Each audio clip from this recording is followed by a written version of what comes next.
If you like audiobooks or audio shows, check out a free trial of Audible. Just click the link in the description. Welcome to Mindshock True Crime. This is your host, Bruce McGuire, and today's episode is the case of Molly Bish. Now, Molly Bish's case is actually, of course, a relatively well-known case, if not one of the most well-known cases of the modern era. And a lot of people's introduction to true crime has actually been through this case. Now, Mindshock, of course, known for its logical and comprehensive deep dives into all cases. Obviously, we'll be doing that here. But I do want to also mention something that I don't hear talked about in relation to the Molly Bish case in various documentaries and podcasts. Supposedly, there are theories that link possible cases to the Molly Bish case, and the perpetrator or possible perpetrators involved may have also been involved in other high-profile cases. And of course, that is something we will be examining, as well as every possible theory presented thus far in comprehensive fashion, hopefully bringing justice and closure, because that is the goal of all true crime case examinations, and just to solve all of these cold cases. As always, if you enjoy the podcast, you can donate to our PayPal. Just check the link in the description. That helps us cover more cases, because the research, of course, does take quite a bit of time to be as comprehensive as possible. Make sure you subscribe to the podcast, hit the bell for notifications. Make sure you allow a device to have those notifications come through, or you can just go to youtube.com/Mindshock to see all of the latest podcasts, as well as our ever-growing back catalog. If you like this particular episode, want to raise awareness in this cold case and other cold cases, make sure you share the podcast across social media platforms. Awareness is the number one way cold cases get solved. The awareness must be kept up. The conversations must be kept going. And of course, like this podcast as well, you can check us out Twitter, Facebook, Reddit, and Patreon. Patrons do get priority for case topic, true crime case requests, other topic requests, co-podcaster requests. You could also be a guest on the podcast depending on your tier. And any questions, comments, theories, thoughts, suggestions, rebuttals, debunkings, thoughts of any kind, leave them in the comment section. All right, for those who are new to the case, I will do a quick overview as well as the latest developments. So just real quick from the wiki, Molly Ann Bish was born August 2nd, 1983, disappeared June 27th, 2000, age 16, Warren, Massachusetts. Body recovered June 9th, 2003. Molly Bish was a 16-year-old girl from rural Worcester County, Massachusetts, who disappeared while working as a lifeguard in her hometown of Warren, Massachusetts. Her remains were found 3 years later in neighboring Hampden County after what became the largest search in the state's history. The disappearance. In the summer of 2000, 16-year-old Molly Bish began working as a lifeguard at Cummins Pond in Warren, Massachusetts. On June 26th, the day before Molly's disappearance, her mother, Maggie, saw a mustached man in a white car parked in the lot of the beach where Molly's lifeguard post was located. Although he seemed suspicious at the time, she thought no further about him until after Molly's disappearance. And another point to note here, not only should people's gut feelings not be dismissed, because how often do they turn out to be very, very accurate, but this is the mother of the victim. And a mother's intuition, so to speak, should never be disregarded. So we'll be going back to that, of course. On June 27th, Maggie drove Molly to Cummins Pond, dropped her off near the lifeguard station. Maggie reportedly saw no sign of the stranger the previous day or his white sedan. However, another witness reported that he saw a man matching the stranger's description in the pond's parking lot just minutes before Molly arrived. A local worker also reported that he saw a similar car parked at a cemetery. I mean, this is creepy on so many levels. Connected to the pond by a path. So a cemetery is nearby the pond.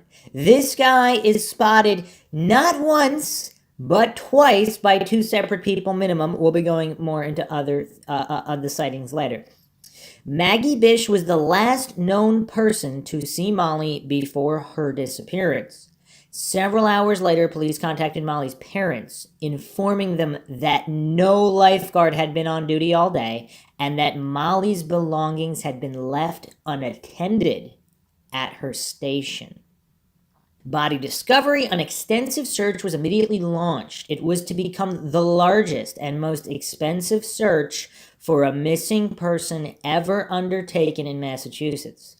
Her case was profiled on numerous American television shows: Disappeared, America's Most Wanted, Unsolved Mysteries, and 48 Hours. A hunter had seen a blue bathing suit in the woods on Whiskey Hill in Palmer in late fall 2000.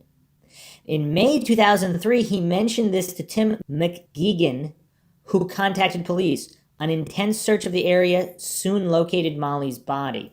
On June 9th, 2003, Molly's body was found 5 miles from her family home.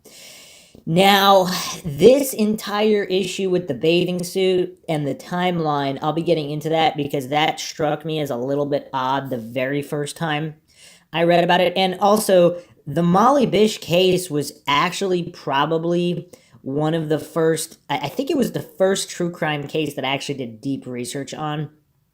I don't know why, but something about the case, it was just so disturbing, so tragic, and just details where it seems like the details, there's enough there. Where as opposed to, for example, other missing persons cases where no one saw anyone suspicious, let alone 3 different sightings of the similar looking man. And then again, if they're never found or whatever, there's slightly more details in this case, but just under enough to really move it forward substantially. And I guess that's kind of what pulled me in because, like, I think a lot of cases could be solved, and this might be just right on the cusp of being solved. And let's look at the developments since then. So in 2004, Maggie and John Bish founded the Molly Bish Center and Foundation in collaboration with Anna Maria College. And of course, the Molly Bish Foundation has been prominent in a lot of these cold cases and support, and it's well known in the true crime community, and it's done a lot of good. In 2005, a Connecticut resident charged with attempted kidnapping in Connecticut was briefly under investigation in connection with this case. So this is an article from Boston.com. Bish parents speak of impact of arrest. They await word on Connecticut probe. This was Associated Press, November 21st, 2005, West Haven, Connecticut. The arrest last month of a Waterbury man on an attempted kidnapping charge has put on edge the parents of a Warren, Massachusetts teenager who vanished 5 years ago. John Regan, 49, attracted attention in the case of Molly Bish and other unsolved crimes after he was arrested October 31st, ominous, on a charge of attempted kidnapping in Saratoga Springs, New York, where he is accused of trying to force a youngster into his work van. His arrest was heart-stopping thing for us, said John Bish, who spoke about child safety at the University of New Haven Saturday with his wife, Magdalene. Their 16-year-old daughter vanished from her lifeguard post at a pond near her home in Warren on June 27, 2000. Police recovered her remains nearly 3 years later. She came home bone by bone, Magdalene Bish said. First her shin bone, then her skull. In the end, 26 of Molly's bones came home to us. Investigators said they will review Regan's work records to see whether the roofing and siding salesman was in western Massachusetts the day Bish disappeared. He traveled annually to conferences in Sturbridge, Massachusetts, not far from the pond where Bish was last seen, investigators say. Regan has not been charged in the Bish case. His lawyer, E. Stewart Jones, said investigators are overreacting and will turn up nothing. Since their daughter's death, the Bishes have established the Molly Bish Foundation to promote safety and raise awareness of missing children. Their visit to the University of New Haven was organized by a student group that helps victims of crime. The foundation provided the audience with child safety ID kits that include up-to-date photos, a child's fingerprints, information about height, weight, age, and a description of identifying marks. The Bishes said they did not have an adequate identification kit of their daughter, instead providing police with blurry and outdated photos that did not help in the search. We learned painfully the importance of an identification kit, John Bish said. Okay, so this John Regan character, I believe Alden Olson in the Maura Murray case also attempted to possibly connect this guy as well as other issues to even the Maura Murray case. And again, I don't know why some coincidence theorists maintain that it's a complete impossibility for some of these criminals, these killers, kidnappers, for them to either know each other or work together in some capacity. Obviously, there are known serial killers who have worked together, but again, there are certain criminal elements. I mean, what's that old saying? Birds of a feather flock together. Is it really out of the realm of possibility that certain criminals operating in the area might know each other? Now, that doesn't necessarily mean they were directly involved with the Molly Bish murder, but it possibly means there's a possibility they might know who was, and they talk. There's a possibility they did other crimes together. I mean, we're talking about just really extreme criminals here who might like to brag. I mean, again, there's quite a few cases that have been solved that way. Okay, in 2009, a new suspect was investigated, Rodney Stanger, a Florida resident convicted of murdering his girlfriend. He had lived in Southbridge, Massachusetts, a few miles from the town of Warren, for more than 20 years. Rodney moved to Florida a year after the Bish murder. Okay, so not quite as suspicious as immediately after the murder, but relatively suspicious. Following the murder of Crystal Morrison, Stanger's girlfriend of 20 years, Crystal's sister alerted the Massachusetts authorities. Stanger was known to have access to a white car similar to the one seen the day before Bish's disappearance. So that alone, again, a lot of people have white sedans. It's not 100% damning. However, he was also known to fish in Cummins Pond and hunt in the woods where Bish's body was found. All right, the coincidence stack's starting to pile. In addition, Stanger closely matched the description provided by Maggie Bish of the man seen in the white sedan the day before Molly's disappearance. Stanger has not been charged in her case. Because here's the thing, though. Let's say he did fish in Cummins Pond. Let's say he did hunt in the woods. And so he would have obviously been there in his sedan quite often. I mean, we would really need a comparison. How often was he sighted prior to Bish's disappearance and after? Because if he suspiciously never fished or hunted ever again after her disappearance, that would be really damning. But if he was there fairly often before, during, and after the disappearance, then it's very possible he had nothing to do with Molly Bish's murder, because there's a lot of murderers out there there's a lot of people there. There's a lot of murderers out there that might have been that were definitely in the vicinity of missing persons who were not responsible for the missing person, but they went on to kill someone else later. Of course, we have to keep all that in mind. And this is just a quick rundown of the developments. Obviously, I'll be doing deep dives into each of these later. In 2009, when Stanger was being investigated for the Bish murder, police also questioned him in connection with the 93 murder of Holly Peranen, who went missing in Sturbridge. Bish and Peranen were the same age in 1993, and Bish had written a letter of hope to Peranen's parents in 1993. And this is really heart-wrenching here, because that's actually one of the it's just one of the most difficult things in the case to stomach, basically, because this Molly Bish was obviously such a kind, caring person and aware of other missing persons. She wrote a letter of hope to Perenin's parents in 1993, and I'll be going down some dark rabbit holes that also center around the connections there to Perenin and all those things. But what really can make your head spin in the Molly Bish case is the potential connections to many other cases. And again, if the perpetrator was connected to, let's say, was acquaintances or friends with another perpetrator of another case, and those two guys were known to each other, and between the two of them, or three or four, whoever it was, they committed quite a slew of famous cases, and that as of yet remain unsolved. So cracking one aspect of this case might crack a lot of cases. So that's why another reason why awareness really should be kept up. But yes, this letter of hope to Perenin's parents is just extremely heartbreaking because she ends up being a victim herself. Stanger was not charged in this case either. In 2012, forensic evidence led authorities to name David Poliot, who died in 2003, as a person of interest in the Perenin case.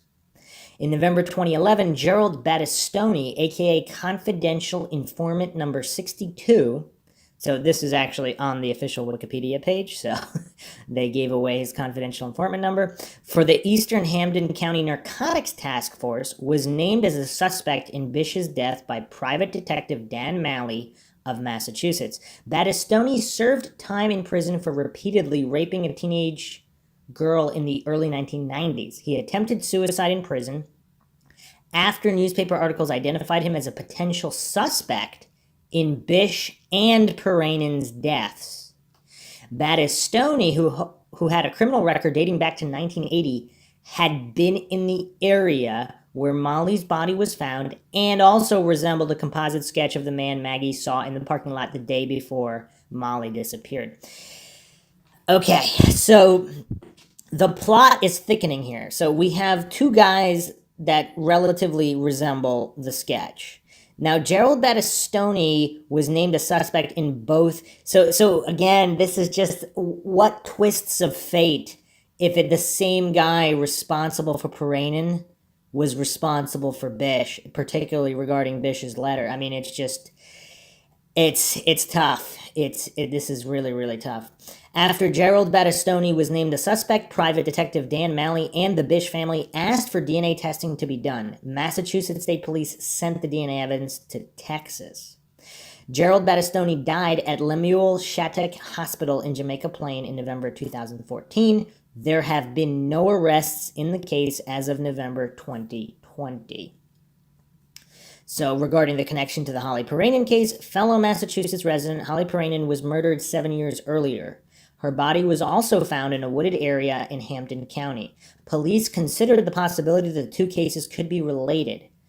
Poliot is considered a person of interest in both cases. It was discovered that Molly Bish had written a letter to Holly Perenin's family following Holly's disappearance. This is an excerpt from Molly Bish's letter. So this was Molly Bish at age 10. I am very sorry. I wish I could make it up to you. Holly is a very pretty girl. She is almost as tall as me. I wish I knew Holly. I hope they found her. So, a couple more articles here. This is from telegram.com. A break in unsolved Bish Perenin slayings ? So here we have Gerald B. Battistoni Center, two artists' sketches based on descriptions provided by Molly Bish's mother. And so there's definitely a resemblance. This Battistoni character, he looks like a very troubled, dangerous man.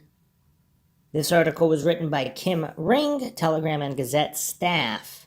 Posted November 18, 2011. She was tough as nails, never flinching, as she described how the man she married hit her, asked her to download child pornography for him, and forced her to put on children's underwear. But when she looked at a picture of Gerald B. Battistoni placed next to a sketch of a man wanted for questioning in the murder of Molly Ann Bish of Warren, the woman, his second wife, covered her face, shook her head slightly, and the tears came. The second wife asked that she not be identified.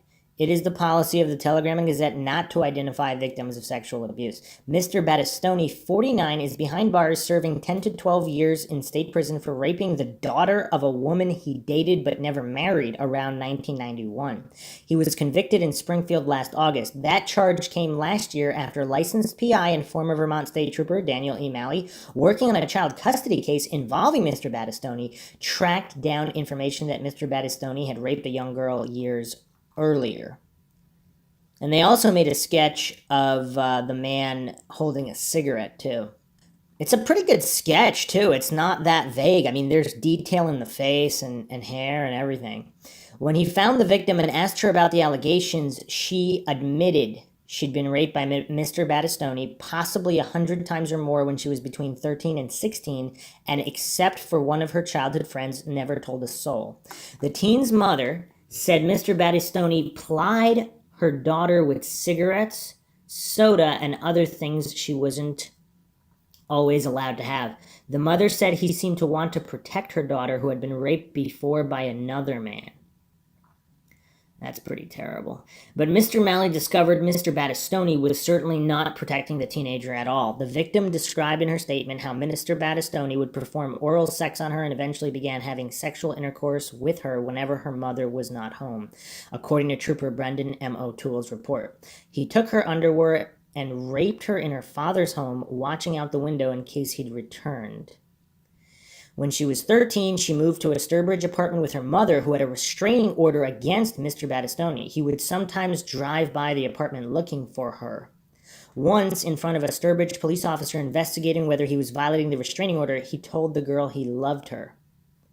Wait, he did this in front of an officer? The officer included that statement in his report. In an interview with the mother, she has alleged Mr. Battistoni had been violent with her. During the course of the child custody investigation, Mr. Malley learned Mr. Battistoni could be linked to the area where 10-year-old Holly Kristen Paranen disappeared in August 93. His rape victim's mother, a real estate agent, had listed a home for rent with her name and photo on the sign in the yard near a home owned by Holly's grandmother, Maureen Lemieux. Holly had been staying there when she vanished after walking to a neighbor's with her younger brother to look at some puppies. A little checking revealed that the girl Mr. Battistoni raped in the early 90s was in 2000 grown and living close to Cummins Pond in Warren when Molly worked as a lifeguard. Mr. Malley learned that Mr. Battistoni had been to Cummins Pond in the past. He'd lived in Warren and was familiar with the area. One of his wives said that when they lived in Ware, Mr. Battistoni often cut over Whiskey Hill to buy drugs from a dealer in Warren. 3 years after she disappeared, Molly's remains were found in a wooded area of Whiskey Hill. So this guy's got connections all over the place. When Mr. Malley compared a sketch of the man seen at Cummins Pond the day before Molly's disappearance, it bore a striking resemblance to Mr. Battistoni. I didn't set out to get involved in these cases, said Mr. Malley, the owner of Allegiant Investigations of Worcester. I was working a child custody case, but there were things here I could not ignore, he said. A review of records by the Telegram and Gazette in Palmer, Springfield, Westfield, Belchertown, and Dudley courts reveals that many of Battistoni's relationships ended with restraining orders and women swearing under oath that they were terrified of him. At every turn, Mr. Malley became more concerned. He worked to get Mr. Battistoni prosecuted for the rapes, and with that done, started taking a closer look at possible connections to the Bish and Paranen cases. With the blessing of the families, no one is paying him. It doesn't matter, he said. It's the right thing to do. Whether he did it or not, he deserves to be looked at. And if he's not the one, then we need to figure that out too. A logical investigator. This is great. Women who'd been involved with Mr. Battistoni described him as initially charming with underlying violent tendencies. In an interview with the second wife, she said she called him a hero because he had fixed her car, a white Chevrolet. On the day Molly disappeared, he told her he had been working on the car and had taken the car out for a spin in the Warren area. I remember thinking that was weird for him to say, she said, adding that Mr. Battistoni did not have a license at the time. The plot thickens.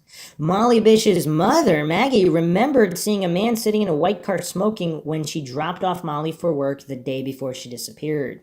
When she worked with a sketch artist to produce a drawing of the man, Mrs. Bish talked about the distinctive way the man held his cigarette and glared at her. Mr. Battistoni's second wife said she used to get very annoyed with the way he effeminately held his cigarettes.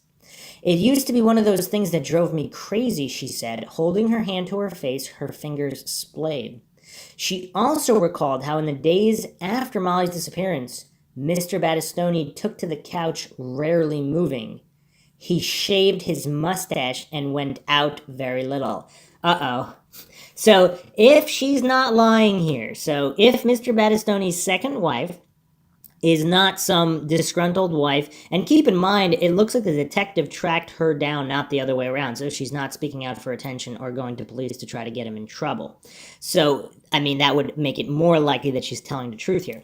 So, if he had a mustache for however long, it would be interesting to know how long, if not the majority of his life. The days after she disappeared, he stayed on the couch and shaved off his mustache and didn't go out much. That's damning. He had access to a white sedan. He dealt drugs in the area where Molly Bish's body was found. I mean, this is damning stuff, and as soon as he's named a suspect, he attempts suicide. I mean, this is damning stuff. From the outside, Mr. Battistoni seemed to be on the right side of the law, working as a confidential informant with a drug task force. Now, the plot thickens even more because in how many of these cases is there a CI connection where someone responsible for certain crimes is protected because they're involved in other cases assisting law enforcement? They don't want to botch that, especially, let's say they're going after some bigger fish, so to speak, or some big cartels or multiple murder. I mean, something that for whatever reason, I mean, you could say that's legitimate. Like, if there's some kind of mob connection where they're killing entire families, some could say, I mean, does the justice for many victims outweigh the justice for one victim? I can't answer that question. I don't think anybody can answer that question. But you could see why law enforcement might be lax to go after a guy like Mr. Battistoni for one or two murders when he's helping them solve many more plus drug plus whatever. And the other reason they might be slow to act is because if he's a CI, they might feel that they have a good handle on him and he's not going to disappear, so they could always go after him later for, let's say, Molly Bish or one or two other people after he's helped them get however many people he's going to get. So that could be the mentality. Maybe it's similar in the Maura Murray case as well as other cases. So he's working as a confidential informant with a drug task force, something police confirmed, and serving as a bouncer, complete with a shirt labeled security at the seedy Wolf's Den bar in Palmer before it closed. But behind closed doors, he changed. In interviews, his wife and girlfriend said he used drugs, was so paranoid he once climbed into the crawl space of a ceiling in an apartment he shared with the girlfriend and barricaded himself inside his home because he was convinced the FBI was coming for him. And again, it might be unclear if he's also using, so again, it might be unclear how much of this is drug use impairment versus genuine paranoia for the things he's done, or a combination of both. He rarely worked a regular job and passed the time watching The Simpsons and Court TV, seeing the same crime shows over and over and never tiring of them. He suffered from various mental health issues, and sometimes he cut out stories about violent crimes from the newspaper, leaving them where whatever woman he was with at the time would see them. 3 of the women he'd been involved with said he told them he'd killed a man in Ludlow, hiding the body, which had never been found, and according to court records and interviews, he threatened to do the same to them. He fancied himself to be, quote, smarter than the cops, end quote, his second wife said. And when they discussed the Bish case, he refused to talk about it. Though he once told her, quote, sometimes there's just no evidence, end quote. So if this guy watches a lot of court TV, crime shows, is a CI, knows police officers, perhaps he's in a better position to hide evidence than someone who doesn't do any of that and just some crazy person. So that's tricky information to keep in mind as well. He has a lengthy criminal record that dates to 1980, according to documents obtained by the Telegram and Gazette. His second wife said he'd lecture her and often presented himself as an authority figure. Twice, according to court documents, he'd been accused of impersonating a police officer. On one occasion, he carried handcuffs on a police-style belt and a Maglite flashlight. A Springfield officer wrote in a 2001 report after a bartender called to report Mr. Battistoni was causing a disturbance. Police have theorized that Molly might have been convinced by someone to leave her post at the beach. Her family said someone who seemed to be a police officer might have lured her away. So this guy also has a history of impersonating a police officer. Connections to all of the areas in question. A white car looks exactly like the sketch, and according to his ex-wife, girlfriend, he shaved his mustache after the Molly Bish disappearance and didn't want to discuss it. I'm guessing that's in contrast to other cases that he did like to discuss because he was into court TV and crime shows. While much of what Mr. Malley has uncovered is interesting, none of it means that Mr. Battistoni did anything more than what he's been convicted of. Detective Captain Peter Higgins from Hampton District Attorney Mark G. Mastroianni's office said prosecutors have looked at Mr. Battistoni and vigorously prosecuted him for the rapes. He said the new DA's staff has familiarized themselves with the case and met with Holly's family. We are following up on leads, he said. We did prosecute this case, the rape case, because the evidence was there. The captain declined comment on any possible connection between the Peranian case and Mr. Battistoni. Timothy J. Connolly, a spokesman for Worcester DA Joseph D. Early Jr., said detectives there, quote, continue to investigate the Bish case and look at any information we get, end quote. He declined to say whether detectives believe Mr. Battistoni could be a suspect in Molly's abduction and murder. So that's interesting. That's basically a no comment. So he refused to say whether they believe he could even possibly be a suspect. Usually there's a comment on something like, we can't rule anything out, or we're looking at everybody. That's kind of weird. It looks like there's a CI underlying tone there. While both families have ridden a roller coaster of emotions with possible suspects popping up from time to time and eventually being discounted, neither Holly nor Molly's families have given up.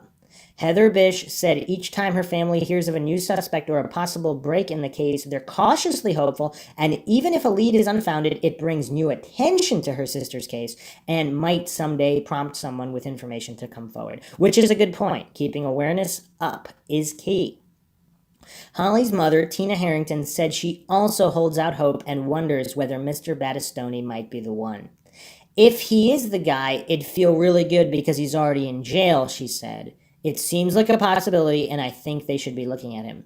Mr. Malley has been quiet about the case, but now he believes it's a good time to talk about it. He's talked with investigators in the Worcester and Hampton DA's offices and told them what he's found. He's hoping that with Mr. Battistoni securely behind bars in Walpole State Prison, people with information might feel safer coming forward. Whether they have information about the Bish case or the Peranian case, I want to talk to them, he said. And if they have an alibi for Jerry Battistoni, I want to hear that too. We need to know what happened.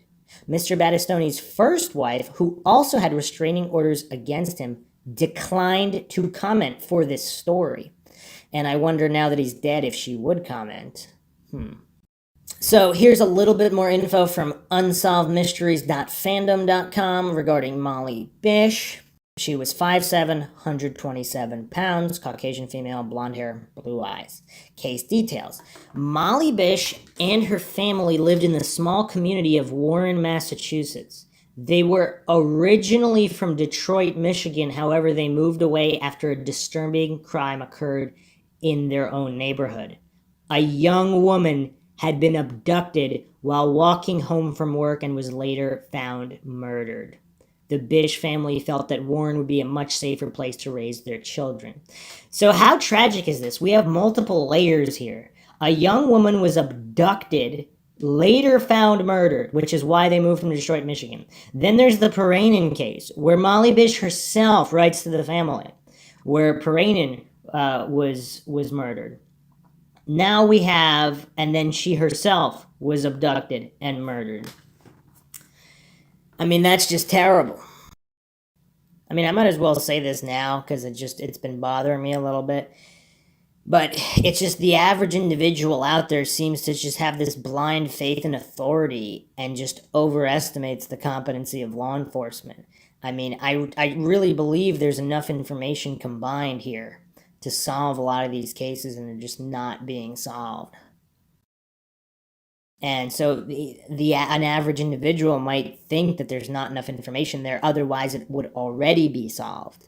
And I'm not quite so sure about that. I think there's just about enough information to solve a lot of these cases. So carrying on here, this appeared to be true for the next 15 years. When Molly was 16, she got her first job as a lifeguard at Cummins Pond in Warren. The pond is somewhat isolated, surrounded mostly by woods. On June 27th, 2000, her mother Maggie dropped her off at the pond. 3 hours later, she received an alarming phone call from a police officer. Several people had reported that there was no lifeguard at the pond. She rushed there, where she found Molly's flip-flops, chair, first aid kit, radio, and lunch sitting on the shore. However, there was no sign of her. So her flip-flops were there, which is, again, that's interesting. We're going to continue to examine that because that means she was rushed somewhere before she could put them on, or she wasn't planning on venturing too far from the shoreline there, because you would put your flip-flops on if you're planning to go deep into the woods or into a park or somewhere. So that's an interesting detail there as well. Also, another thing I'd like to note, within 3 hours, there's people looking for her. So that there was no wasted time here, some 24-hour, 48-hour waiting period. So this was a good head start. Police searched the pond and the surrounding woods. However, Molly could not be found. Although there was no sign of struggle at the scene, police and her family were convinced that she was abducted. Maggie now believes that she may have seen Molly's abductor on the day before her disappearance. The man was sitting in a white car in the pond's parking lot when she dropped Molly. She found his presence there uncomfortable. On the day of the disappearance, Maggie did not see him there. However, he was spotted by other witnesses, it says plural here, in the parking lot and at the nearby cemetery. After Molly's disappearance, her family created a website to try and publicize the case. They also set up an email chain to get word out about her. Over 30,000 people received emails about her disappearance. In 2001, Maggie contacted famous sketch artist Jean Boylan. She agreed to make a composite of Molly's abductor. The two met at a local bed and breakfast. For 9 hours, they chatted while Jeannie worked on the composite. Jeannie Boylan. When it was finished, Maggie felt that it was accurate, except it was missing something. She asked Jeannie to update the drawing to include the man holding a cigarette. The next day she updated, Maggie was certain that the composite was identical to the man she'd seen. So this isn't some rushed composite. So this is a 9-hour composite. Despite this and other leads, and Maggie is fairly, it seems certain. So she's very, very happy with the accuracy of this composite. Despite this and other leads, no trace of Molly nor her abductor have been found. Molly's disappearance had turned her parents into staunch child safety advocates. They hope that through their efforts they can prevent children from becoming victims, and it seems like they have done just that because they have brought a lot of awareness to abductions and safety and all of these things to their foundation. So at least they were able to help with that despite their own tragedy. So, suspects on June 26th, the day before Molly vanished, Maggie accompanied her to the pond for her 7th day of work. When they pulled up to the parking lot, she noticed a man parked there. He was smoking a cigarette and sitting in a late model white car. His presence made her feel uncomfortable. She looked at him, but he did not acknowledge her. She escorted Molly down to her post and expected the man to be gone by the time she returned to the parking lot. However, when she returned to her car, the man was still there. The two stared at each other for several seconds. Fearing for Molly's safety, Maggie waited in her car for several minutes until the man finally left. See, this wasn't a quick little sighting. I mean, this is a stare down face-off in the parking lot. On June 27th, the following morning, Maggie again accompanied Molly to the pond. This time, the unknown man was not there. Instead, there was a truck unloading sand for the beach. The sand truck driver reported seeing the man parked in the parking lot just minutes before Maggie and Molly arrived. Later that day, a worker noticed a similar car parked at a nearby cemetery connected to the pond by a path. Police focused their investigation on the unknown man in the white car. A sketch of the man was made and circulated. Despite a thorough investigation which involved examining local sex offenders, no ID has been made.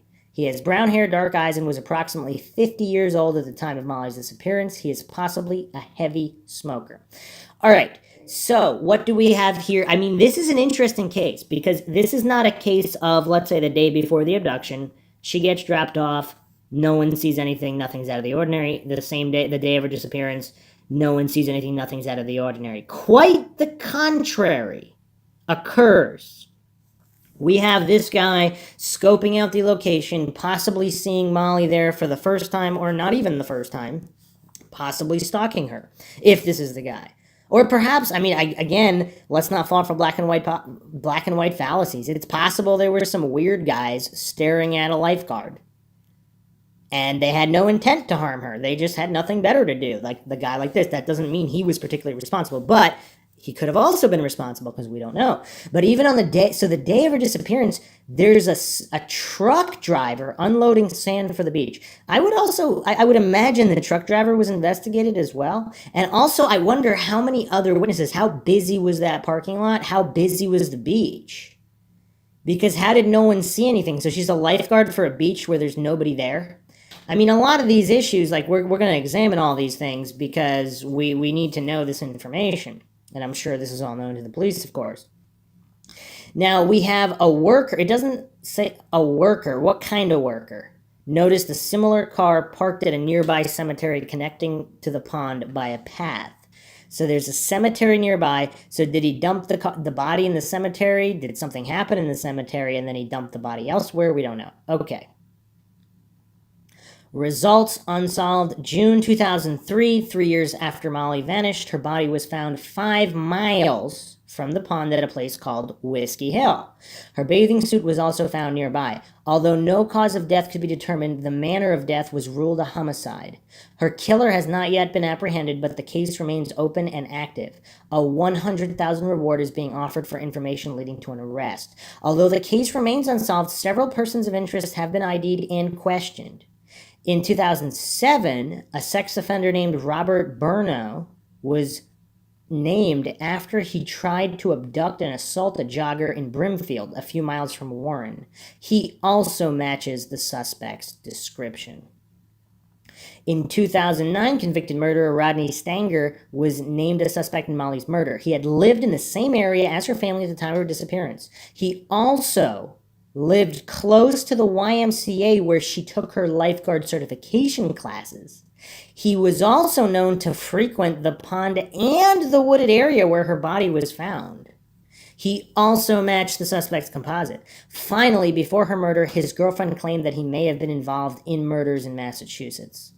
So I don't know, would have to examine him closer to see if his girlfriend just named him in murders, so not necessarily the Bish murder, So he might have killed other people and not Bish, or he might have killed other people and Bish. Surprisingly, in 2011, another sex offender named Gerald Battistoni was named a suspect in Molly's murder. He also resembled the composite and had frequented the area where her body was found. His raped victim also lived near the pond. He died in November 2014. To add to the mystery, a 10-year-old girl named Holly Kristen Paranen, who lived near Warren, was abducted and murdered 7 years before Molly was. Interestingly, Molly had written a letter to Holly's family shortly after she disappeared. Both cases are similar, but Holly's has not been featured in the series. Forensic evidence eventually connected a deceased man named David Poilot to it. Authorities are still investigating Holly's murder, but charges have not been filed. In June of 2016, it was announced that enhanced DNA testing would be applied to 24 pieces of evidence that have yet to be tested. In June 2017, investigators claimed to have found compelling information in the case. The information led to a West Brookfield campground where the car used in Molly's abduction was alleged to be buried. Multiple areas of interest were found using ground-penetrating radar. The information was about a new person of interest who lived at the campground around the time of Molly's abduction. At the time, he owned a white Buick LeSabre, similar to the one seen at the pond. A witness claimed that the man told him that, quote, something bad happened and that he was in the woods all night when Molly vanished. He also allegedly had bloody scratches on his face. However, he denied any involvement in the case, and it is not known if anything was found in the 2017 search. None of the persons of interest have ever been charged, and it is unknown which, if any of them, are responsible. In 2019, new testing began on evidence in the case. Investigators are hoping that a DNA profile can be obtained from it. So, this is very interesting. Just the fact that there's constantly new developments and continued research. So this is the WCVB article. Person of interest in Bish case denies involvement. Tells 5 investigates he had nothing to do with it. This is Kathy Curran. While the man identified as a person of interest in Warren lifeguard Molly Bish's 2000 murder told 5 investigates he had nothing to do with the teenager's disappearance, private investigators were searching a campground a few towns away, searching for a car related to the case. 5 investigates Kathy Curran visited the man who owned a Buick LeSabre similar to the one that private investigators were searching for. Go away, the man told Curran. We want to talk to you about the Bish case, Curran said. I had nothing to do with it, he said. The man, 67, bears a resemblance to the sketch of the possible suspect, answered his door wearing a blue flannel bathrobe. Sources tell 5 investigators that at the time of Bish's disappearance, he owned a white Buick LeSabre similar to the one driven by a suspicious man that Molly's mother, Maggie Bish, spotted when she dropped Molly off for her lifeguard shift the day she disappeared. According to witnesses, the man was staying at a West Brookfield campground, the site of the current search, with his father around the time of Molly's murder. But they say he wasn't at the campground on the exact day she went missing and showed up the next morning and appeared intoxicated. One witness said the man told him something bad happened and he was in the woods all night. They said he had bloody scratches on his face. All of this information came to light during the family's Just One Piece campaign that was launched in 2014 to develop fresh leads in the case. Private investigators say their focus is on the white car and the person of interest. As a mother, you always have hope that something will happen. There will be an answer, Maggie Bish said. Molly was such a good kid, so funny, silly, lovable, that there's got to be an answer. You can't just take somebody's child and not pay a price. You can't just steal somebody's child and then harm her in such a way. There's got to be justice for that. Private investigators put up new posters asking for the public's help, are posted around the corner from where he lives in the hopes that 17 years later, evidence will surface here, bringing the hunt for Molly's killer to an end. Sources tell 5 investigators the person of interest has also given police a DNA sample. Police have focused on many potential suspects, including convicted murderer Rodney Stanger. So again, this guy possibly could have gotten into a fight with somebody, male or female, and had a bad night that day, right? So because a lot of people have white sedans. So again, that's not quite damning, but and what did they find in that search? So apparently, I don't know if that's been announced. Okay, so here's a more in-depth article. This was from masslive.com. Justice for Molly. 20 years after murder, Molly Bish's family continues to search for her killer. By Patrick Johnson. Warren, like everyone else living through a pandemic, the Bish family has been forced to adapt. We're just adjusting to our new normal, Heather Bish said. But nothing has been normal for the Bish family since that day 20 years ago when 16-year-old Molly Bish was abducted from her job as a lifeguard at Comins Pond in Warren. Her remains were found 3 years later by a hunter in a section of Palmer just 2.5 miles from where she was taken. I don't know why they say within 5 miles. It says 2.5 miles here. Since June 27, 2000, the day Molly disappeared, the idea of normal stopped for the Bish family. Her abduction and murder and the knowledge that the killer is still out there and so far has escaped justice has left the family to bear the twin weights of tragic loss and a lack of closure. It's 20 years later, but it still seems like yesterday, Heather Bish said. I'm still living with my sister's killer still being out there. Each year, for the last several years, the Bish family has arranged a public vigil in remembrance of Molly. This year, with people quarantined and practicing social distancing because of COVID-19, the Bish family is trying something new to both remember Molly and remind people that her killer is still at large. On the evening of the anniversary, Heather Bish will drive her parents, John and Maggie, along the route from their home on South Street in Warren to Comins Pond. It is the same route taken 20 years ago when Molly was dropped off for work, just her 8th day on the job. To mark the anniversary, the community is being asked to light the way for the family. Residents along the circular route to and from the pond along Main Street and Crouch Street are being asked to have candles in their windows or outside lights turned on when the Bish family drives by. Also, throughout the day, children and families are invited to make kindness rocks, stones that have been painted and inscribed with an inspirational message, and drop them off at the Bish home on South Street. Maggie Bish will use them to decorate her gardens. It's just a nice way to memorialize Molly, she said. She was kind and outgoing. And people are invited to share their memories and thoughts of Molly on social media throughout the day using the hashtag Justice for Molly Bish. Heather Bish said that the effort is an opportunity to remember Molly and publicize the fact that her murder remains unsolved. But it is also intended as a way for people to show appreciation to her parents for the work they have done as advocates for child safety in the years since Molly's death. John and Maggie Bish founded the Molly Bish Foundation, which has worked to raise awareness of child safety and abductions. The foundation has helped to have fingerprint and photo records of thousands of children. They've helped create the Molly Bish Center for the Protection of Children and the Elderly at Anna Maria College in Paxton, and they have testified before the state legislature about laws involving sex offender registration and notification and redesigning license plates to make them easier to see and to remember. In recent years, as both her parents developed health issues, John Bish had a stroke in 2007, Maggie Bish had back surgery 2 years ago, Heather has taken a large role in carrying on her parents' mission. She runs the foundation and serves as the main spokeswoman for the family in their nonstop mission to find Molly's killer. A disappearance. Maggie Bish dropped Molly off at the pond around 9:45 a.m. as she had each morning during her daughter's week as a lifeguard. About 25 minutes later, the first swimmers arrived and found no lifeguard. So this answers the question so Molly arrived earlier. Apparently there was nobody there. So that just does not sound safe at all. That's a huge problem. So 25 minutes after Molly was dropped off, the first swimmers arrived and found no lifeguard.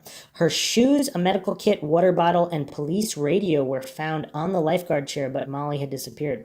Another question, why didn't she use the radio? So was she waved over? Did someone either posing as a police officer or possibly faking an emergency saying, "Come quick." But even then, wouldn't she have grabbed the police radio with her as she ran to the emergency? Then again, if this was her 8th day on the job, she might have been panicking and freaking out as well. Who knows?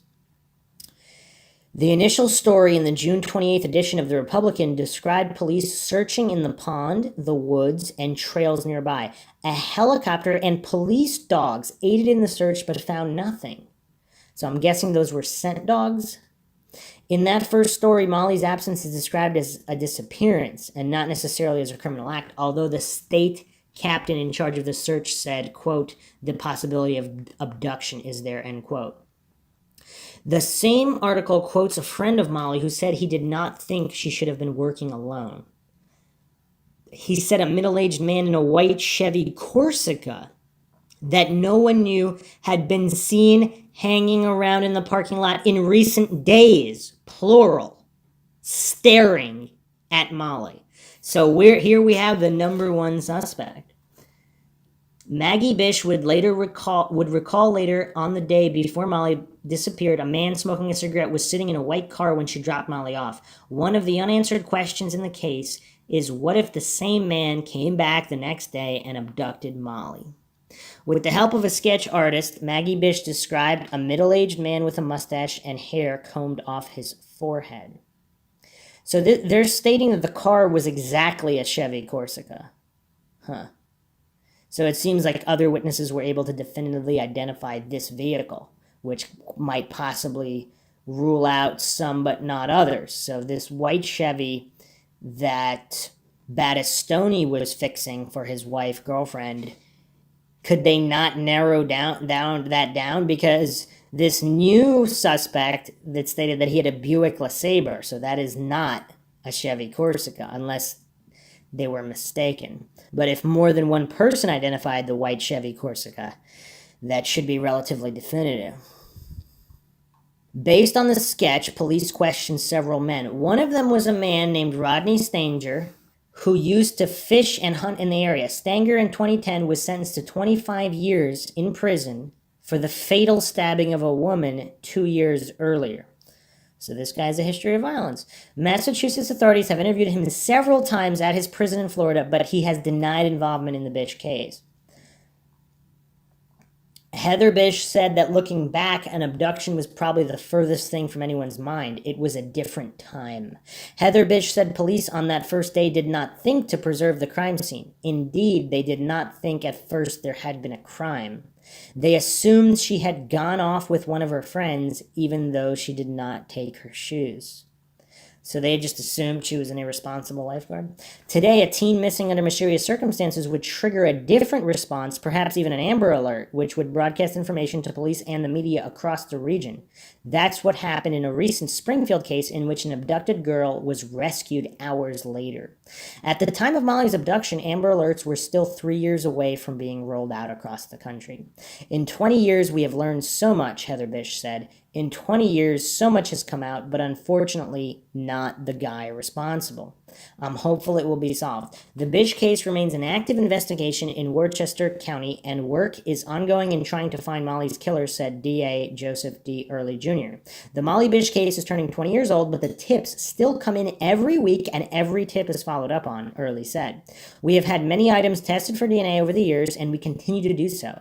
This case is very active, and a tremendous amount of work is being done. I'm hopeful it will be solved. He said investigators with his office are continually thinking of the Bish family, saying they motivate us each and every day. Anyone with information about the Molly Bish case should call the State Police tip line 508-453-7575. Heather Bish said, of course, she followed the turn of events in the investigation in the 92 abduction and murder of Lisa Zygert in Agawam. Zygert was taken from the shop where she worked, and her body was found in the woods a few days later.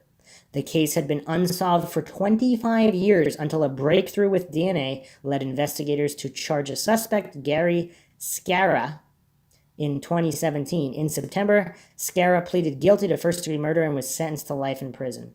Heather Bish said she loved the work of the office of Hampton DA Anthony Gulini did to identify and convict Zygert's killer. She continues to hope a similar breakthrough will emerge in her sister's case. Through the Molly Bish Foundation, she has been petitioning the legislature to change the law regarding how police may use DNA to identify suspects. As it stands now, police run a sample of DNA through a national database to find an exact match. If an exact match is found, it can be used to identify a suspect. Bish favors amending the law to allow police to use partial matches, or what are known as familial DNA matches, when searching through the DNA database. Say, for example, that a DNA sample does not lead to an exact match, but returns a hit on a DNA record that is pretty close, so close that it's likely a family member or a possible brother, cousin, or offspring. With that information, investigators could use the partial match to narrow their search. It's a tool for pointing police in the right direction, Heather Bish said. 14 states allow familial DNA searches. Massachusetts is not one of them. She is hoping the legislature takes up the bill in its next session. Now, 20 years since she last saw her sister, Heather Bish says she is constantly reminded of Molly. She sees her both in the face and in the mannerisms of her daughter, who turns 21 next month. And she sees her in the faces of Molly's friends, who are now all grown up and have families of their own. I miss my sister as much today as I did the day after she went missing, she said. As long as the question of who killed Molly remains a mystery, Heather Bish said, it is as if the family is locked into a story that continues without an end or answer. So, yes, there's a lot more in that article. Okay, so let's get into a couple more details here. Of course, Reddit is a place where true crime is discussed. People go over different theories. So there's also one other thing here. Heather Bish hired a PI who actually searched Whiskey Hill since 2014. He found a pair of plaid boxer shorts buried under a log. The boxers were similar to the ones Molly was last seen wearing with her bathing suit, and the shorts were given to police for testing. So here's an article again, WCVB, Kathy Curran. Team 5 investigates, has discovered there's a possible new clue in the case of 16-year-old lifeguard Molly Bish. This was June 26th, 2014. This new information comes leading up to Friday's anniversary of Molly's disappearance. It was a partially buried bag underneath a log in the woods of Palmer, Massachusetts, that caught a PI's eye a few weeks ago. She was looking in the area, digging around, and something caught her eye, recalled Heather Bish, Molly's sister.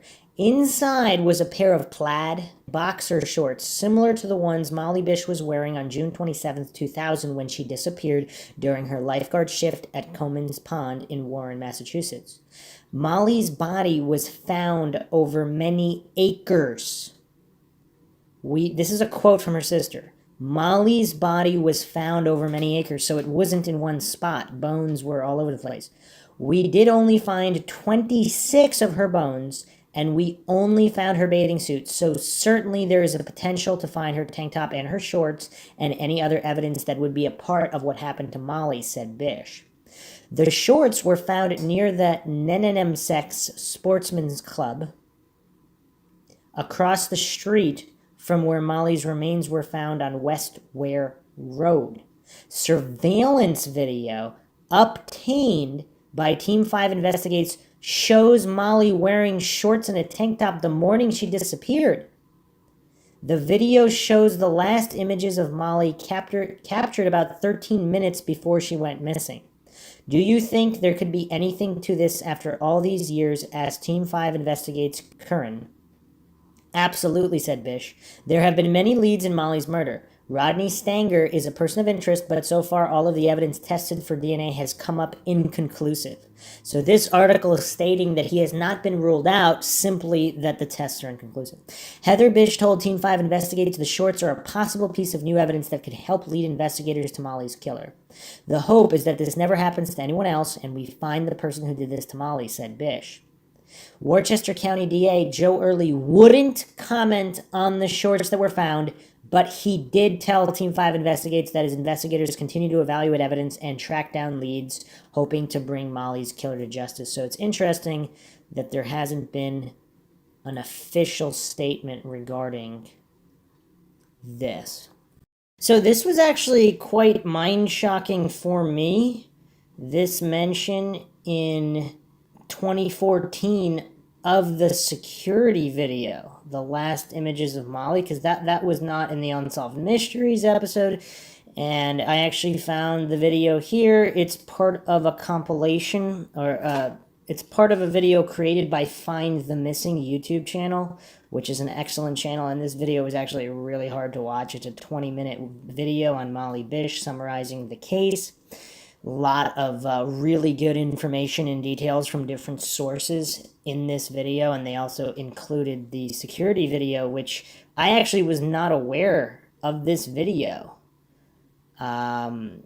There's a WCVB TV logo on it, relatively modern logo, so I don't know if it was released more recently. For whatever reason, they didn't want to release it early on. I actually don't know.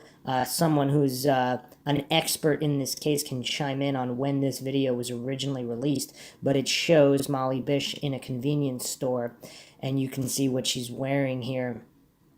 But the entire video is really, really heartbreaking. It's one of the saddest videos I've actually ever seen. It looks like around 2014 is when they released this video. It is on the WCVB Channel 5 Boston, but I'm not sure if this is the first time they're showing this video. But this was quite mind-shocking for me. So it says here, surveillance video obtained by Team 5 investigates. So this would have been 2014. So it is curious why it wasn't revealed before, or did people not know about it? I don't know. It's kind of weird. The video shows the last images of Molly captured about 13 minutes before she went missing. So another interesting detail here, her first aid kit was opened, so some people believe that this was a ruse. So if, let's say, someone said they were hurt, they needed some bandages, so Molly opens the first aid kit to get a bandage or something, and then runs after them, and then we don't know. And then, of course, so then we have here these boxer shorts that were found under a log. And 2016 DNA evidence was retested, and then again recently. So I don't know if they have revealed anything without that. So a Redditor here comments, this case literally hits close to home for me, as I lived a short walk away from Comins Pond at the time of Molly's disappearance. My mom used to bring my siblings and I to the pond to go swimming in the summer, but I was 6 at the time Molly was abducted, so trips to the pond abruptly stopped, as did playing in the backyard without constant adult supervision. Warren is a pretty rural area with a small town feel, but for a while, everyone was scared of everyone. As a small child, it felt like every stranger was a monster waiting to grab me if my mom wasn't paying enough attention. My siblings and I had trouble sleeping for fear that we would be snatched from our beds in the middle of the night, and eventually my parents had to move to another town like many other parents in Warren did. Which is actually really sad, too, especially if the town, I don't have the crime statistics in front of me right now, but if the town was relatively safe with, everybody's moving out of it to another town which might not be as safe or equally, it's just the emotional damage, of course. That's rough. This Redditor also states this: there are other theories that perhaps Molly had mistaken her attacker for a police officer, and that's what lured her away from her post. Her poor mother, I focused on Maggie and her decision to brush off her intuition, and I can only imagine how deeply she holds herself accountable. I looked into other forums regarding Molly's case, and I was shocked to see how calloused and judgmental other moms were when they realized that Maggie left Molly in an environment that didn't jive with her gut feelings. The thing there is, though, if this is before the pond is open and the guy in the white car is the only other guy in the parking lot, and then in some of these clips, her mother also explained that the following day there was no guy in the white car, and that it was, not only was that truck driver, it was a local company that they knew and were familiar with. So I'm assuming either she felt no danger because the truck was there delivering sand, so Molly wasn't alone.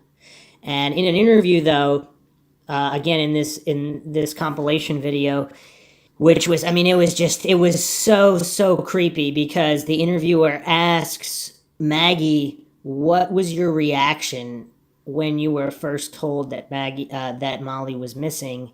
And was it the guy? Did you immediately jump to the guy in the white car? And she said yes. So we have that as well. And you got the call that afternoon. It said Molly's missing. Did you say in your own mind, "Oh my God, it's the guy in the white car"? Immediately. So the ruse here, if someone needed a Band-Aid real quick and he told her somebody was close by, it's right here, then she wouldn't necessarily put her flip-flops on. And if it was something really quick, she would open the first aid kit to rush to help, but it would the ruse would have had to involve it being in the immediate area, of course. So she left her lunch, her bottle of water, everything there was left. So another commenter here, in an interview with Maggie Bish, Maggie tells the interviewer that police looked at several other outlandish possibilities. One, Molly was abducted and killed by someone associated to her father. Molly's father was a probation officer, so it was possible that perhaps someone who did not like Molly's father attacked him through hurting Molly. The possibility was quickly ruled out after police interviewed people under Bish's probation, and it was made clear that he was well liked despite his role in the justice system. 2, Molly's boyfriend abducted and killed her, another possibility that was quickly ruled out, but would have explained why her belongings remained on the beach. 3, Molly ran away or left with friends. This was a possibility that was dwelled on the longest. The day before Molly disappeared, one of her friends was in a serious car accident, and it was relayed to Molly that there was a possibility her friend would not make it. However, if Molly chose to leave with friends, she would have taken her belongings and found a way to contact her family. I've also learned that as the day progressed and Molly was nowhere to be found, the townspeople arrived at the pond with their kids to go swimming. Parents figured that the lifeguard had abandoned her post, and one parent took it upon herself to reach into Molly's bag and find her lifeguard whistle. The 3 hours between the start of Molly's shift and the time police arrived at Coman's Pond, people tread all over Molly's belongings and compromised potential DNA evidence. Yeah, that's rough. Also, of course, if there were footprints around once everybody arrived at the pond, there goes that. Another post here, and this is all from the Reddit user Ride Myasalin. I've kind of looked into this case from the perspective of several forensic astrologists, hypothetically solving a crime based on symbolism, numbers, and the astrological signs of both the victims and the suspects. Obviously not a reliable form of an investigation, but it does provide new ideas that perhaps haven't been looked at by police. And that's a good point for the non-believers, and I am neither a believer nor a non-believer, but for the non-believers, at least that the imagination there to pursue possible theories that would lead to solid evidence is, of course, there. So to discount that outright could be silly. And, of course, some of these individuals are just, let's say they're smart and they're pretending to be psychic or using some kind of astrology. They, if they're that smart, they could be smarter than the police officer. Again, this cult of authority worship prevented many cases from being looked at in particular ways.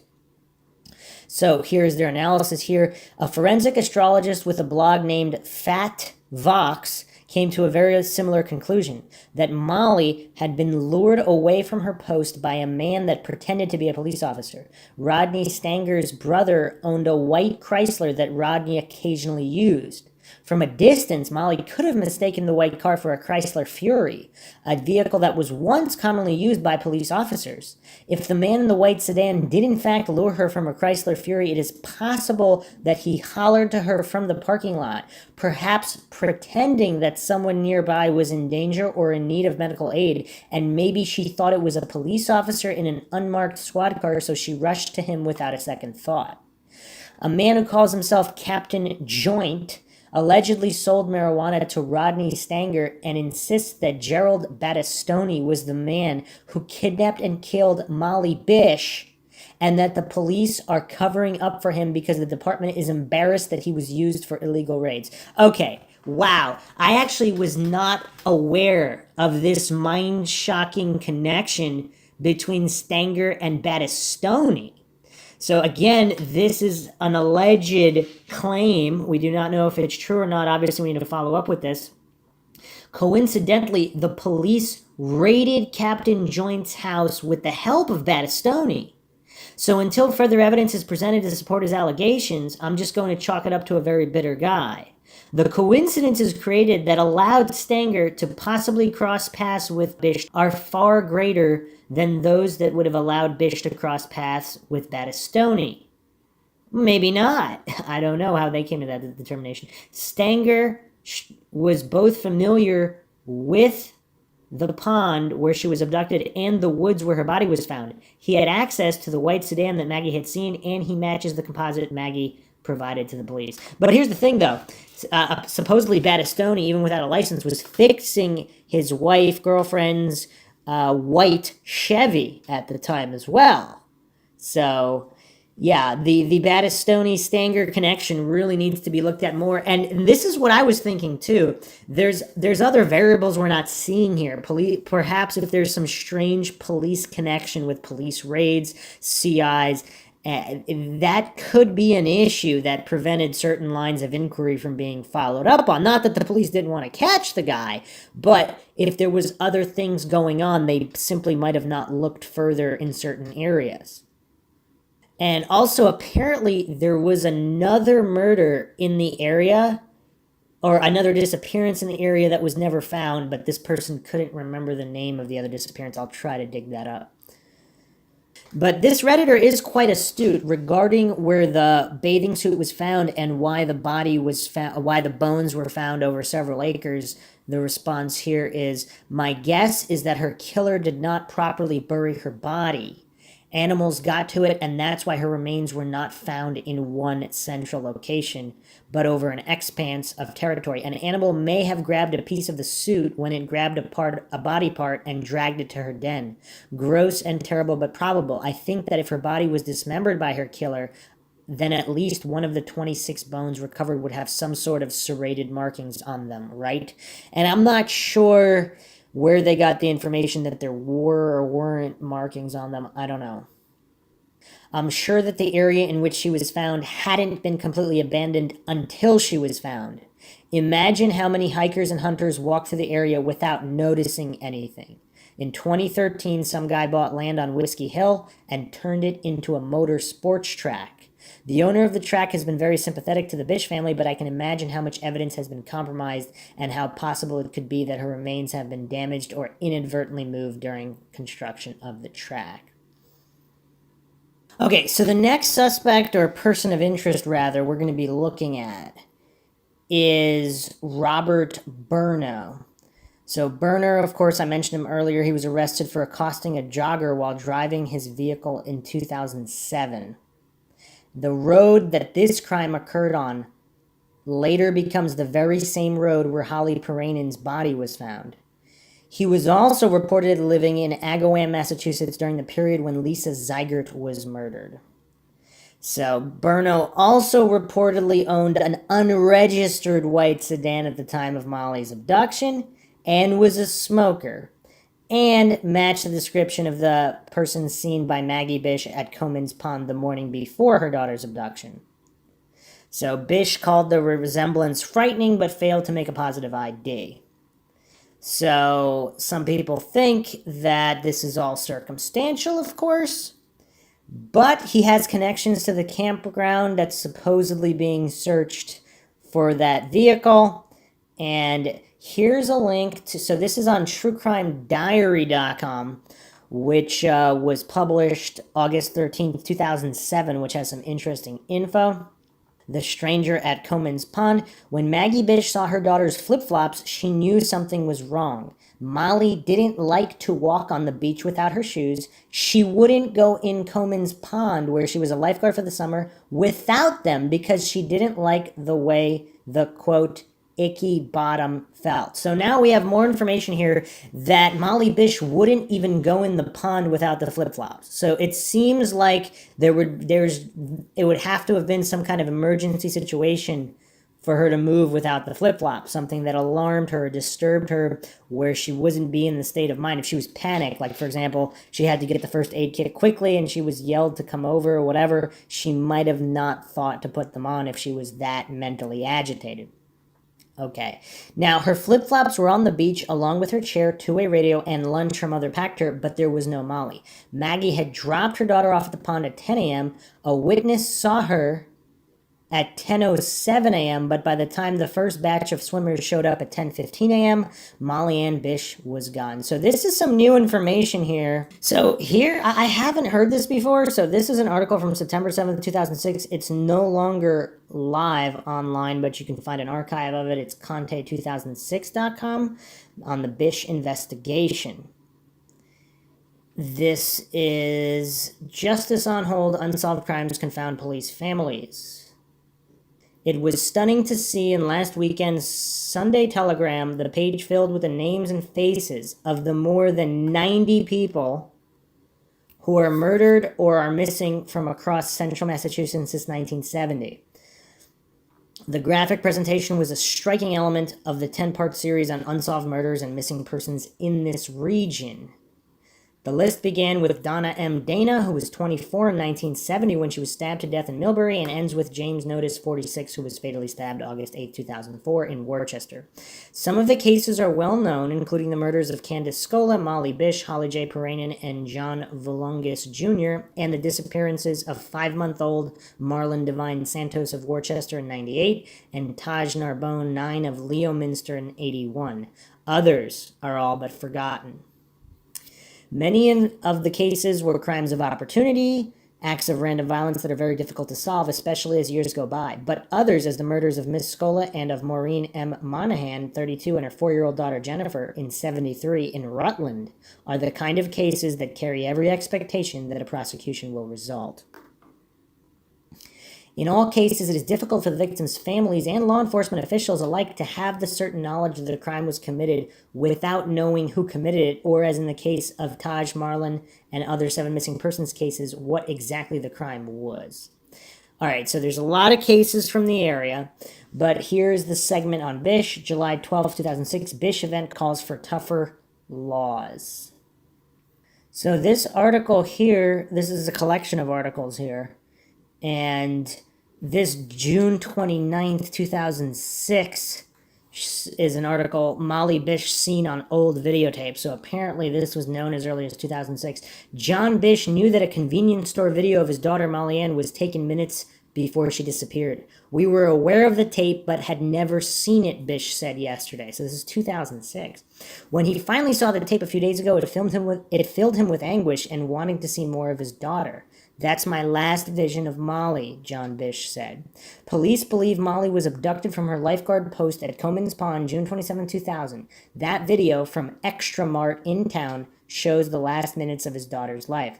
3 years later, the teenager's remains were found in a wooded area of Palmer, and the investigation remains open, according to the Worcester DA's office. While Bish treasures the last glimpse of his daughter, it was painful for him and his wife, Magdalene, to watch the video. It was extremely difficult for us to see that, Bish said. It was upsetting for us to look at it. The video shows Molly with her mother, 9:47 a.m. When they leave, it says 9:51 a.m.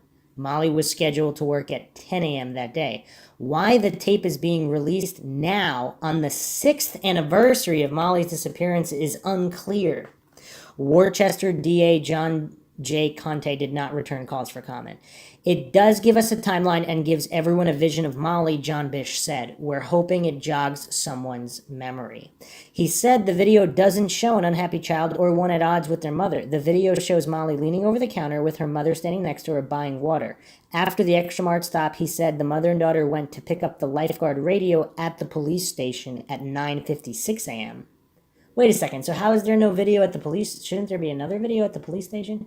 John Bish said investigators now think the abduction happened within 2 minutes of Molly's arrival at the pond. Investigators originally thought the abduction took place between 10:07 and 10:15 a.m. A boy said he didn't see Molly at 10:07 a.m., and a woman said she was missing at 10:15 a.m., John Bish said. He thinks his daughter walked into a trap of some kind planned by someone who knew she would be alone. The Bishes appeared on Larry King Live Tuesday night, the anniversary of the daughter's disappearance. John Bish said parents must be vigilant and cannot be uninformed or naive when it comes to their children. All right, this is weird. It says investigators originally thought the abduction took place between 10:07 and 10:15 a.m. So did someone originally say they saw Molly at 10:07 a.m.? And then they didn't? Because this is saying here, a boy said he didn't see Molly at 10:07. Did not see Molly. So is this just a case of true crime diary being incorrect here? I mean, they initially might have thought that possibly, but it seems like that detail has not been corroborated then. There is a treasure trove of information here, though, that is on this site, including the Molly Bish timeline. Originally, it was reported that Molly Bish dropped off at 9:45 a.m., but obviously it was later. It was closer to 10. So, as early as June 29th, so more than 200 searchers looked for Molly June 28th. And there were suspicious off-road tire tracks. I haven't heard too much from that since. This is June 28th, 2000. These were called, this is originally from TNG staff, Worcester Telegram and Gazette, June 22nd, 2003. So the sketch was distributed July 6th, so quite a while later. But before that, so the 27th, she disappears. The 28th, 200 searchers look for Molly. Police investigate suspicious off-road tire tracks. I haven't heard too much of that since. Okay, June 29th, state police begin questioning 6 or 7 possible suspects. Hotline set up, search area expands. Not until July 6th is the composite sketch distributed. So there were 6 or 7 suspects before the sketch was distributed. Interesting. July 8th, $20,000 reward. August 4th, side search of pond reveals no body. Plans to draw down pond put off. August 16th, Conte announces 13 individuals have been given polygraph tests, including some sex offenders, gives no results. December 4th, legislature approves $250,000 supplemental budget funds to pay for continuing investigation of Bish case. Conte announces reward is up to $100,000. So in 2001, Conte distributes the new sketch, and this is the one by the genie artist that took many, many hours. This is March 19, 2001. So there was a different initial sketch. March 28th, bones found in remote areas of Warren turn out to be animal bones, not human. June 20th, 2001, Conte announces 7 of the 13 lie detector tests given were failed. So the majority of lie detector tests were failed.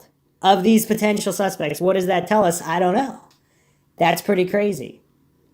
And then May 19th, Conte announces, 2003, Conte announces finding of a blue bathing suit similar to the one worn by Molly off West Warren Road. New search is triggered. May 30th, headband similar to those worn by Molly found in Quobog River in Warren. I don't remember hearing too much about that either. June 3rd, arm bone found.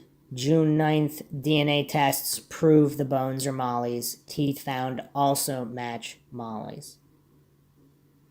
So yeah, interesting little details there. We'll have to explore those later as well. But let's go back to the true crime diary here. So it seems like there was not a witness who saw her at 10:07 a.m., but originally they thought that she had disappeared between 10:07 and 10:15 for some reason, either a misreported sighting or something of that nature. Molly was the feisty, adored youngest daughter of the Bishes, a honey blonde athlete who was fun and full of love, but she was also responsible and conscientious, and her parents knew she'd never leave her lifeguard post willingly. The only clue was the first aid kit that lay open by her chair. Had someone approached Molly seeking assistance for some fake injury? When Molly began rummaging through the kit, her guard down, had he grabbed her? So the counterpoint to that, supposedly there was no sign of struggle, but the people that showed up on the pond, including that one parent that took her whistle, they might, if they weren't particularly looking for a struggle, perhaps they would have noticed. I don't know. Perhaps they didn't want to say because they were responsible for altering the scene. Either way, it seems possibly, I don't know, does it seem more likely that somebody could have called her from a slight distance away and she grabbed some bandage and then ran to them quickly? I don't know. Or was she really grabbed on location right then and there and just happened not to disturb anything? Or at least nothing that was seen. Maggie believed she might have seen the man who abducted her daughter. The day before, when she dropped Molly off at the pond, she noticed a man sitting in a white sedan in the parking lot smoking a cigarette. He was out of view of the pond and without any seeming purpose. That is really creepy. Something about the man made Maggie uneasy. She later said, especially when he stared at her with what she described as a cocky look. She waited in a car until he drove away.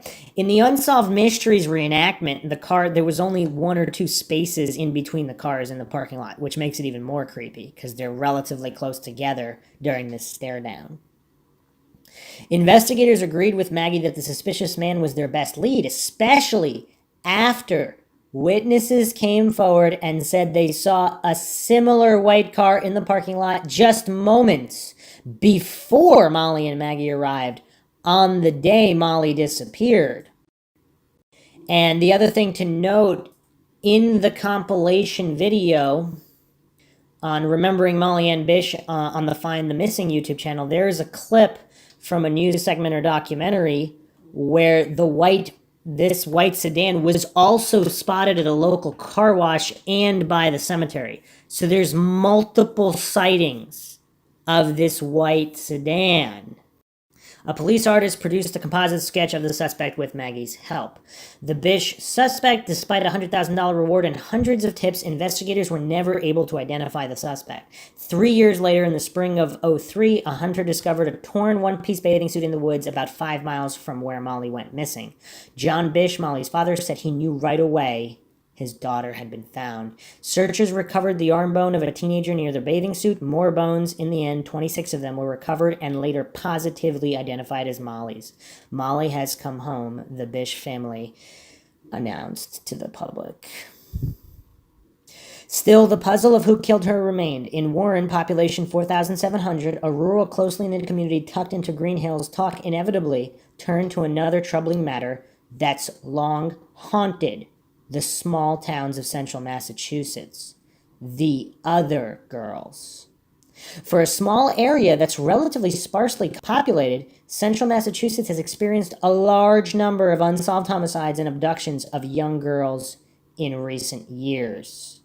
One of the better-known cases is that of Lisa Zeiger, 24, who was abducted from her part-time job at a card shop in Agawam, April 15, 1992.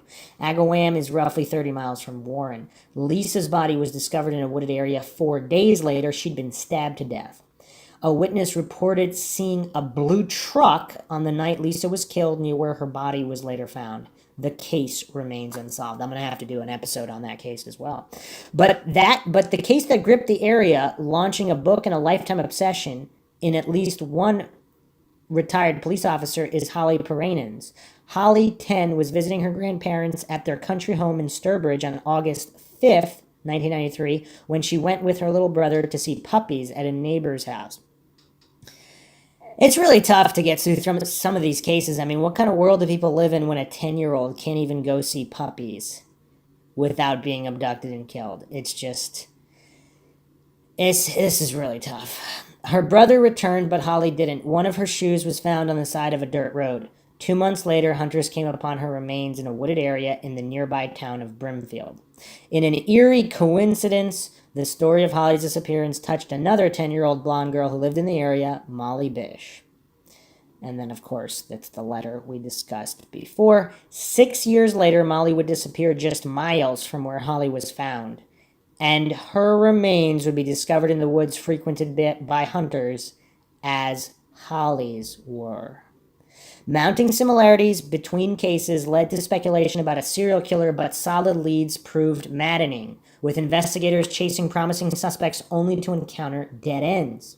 That is, until last month when a man named Robert Burno, 54, was charged with annoying and accosting a person of the opposite sex and assaulting with a dangerous weapon, a car, after police said he followed a young woman jogging on Brimfield's Little Elm Road and tried to pin her against a guardrail with his car. That's just, oh man. The victim said Burno passed her several times staring at her and directed his car so close to her that she felt like he was going to grab her. None of this would have been too newsworthy were it not for Burno's appearance. Below is Burno's mugshot next to the sketch of the Bish suspect. Maggie Bish calls the similarities between Burno and the man she saw the day before Molly disappeared frightening. Here's the thing, though. So she saw Burno, and she didn't explicitly state. So she said that his eyes in particular remind her of the man who stared at her in the parking lot when she dropped the then 16-year-old Molly off for lifeguard duty. She stared back, he drove away in a car. Now, wouldn't she know? So she doesn't make a positive idea because she said his eyes are similar, but wouldn't she know if she was that close to him? Now it's a photograph, and this is rough. This is rough because it seems like she did not say it was definitely him, which leads me to be skeptical because so until last month, so 2007, so 7 years, I mean, it's a lot of years. She saw him one time, but it's not like she just saw him walking by and didn't think anything of it. In this type of situation, she saw him twice. Once when she dropped Molly, so they're in the parking lot. She walks her to her lifeguard chair. Then she walks back, and the guy is still there. They have this stare down. It's not like she just saw him walking by and she couldn't remember. So if this was a relatively close quarter stare down, I don't know. It seems like if this was really the guy, she would know for sure. I don't know. I mean, 7 years is a long time, but when you have that kind of a stare down and you feel that this guy's responsible, it's strange that she didn't say. So this is an article by Kim Ring, August 8th, 2007. Suspect evokes memory of Bish.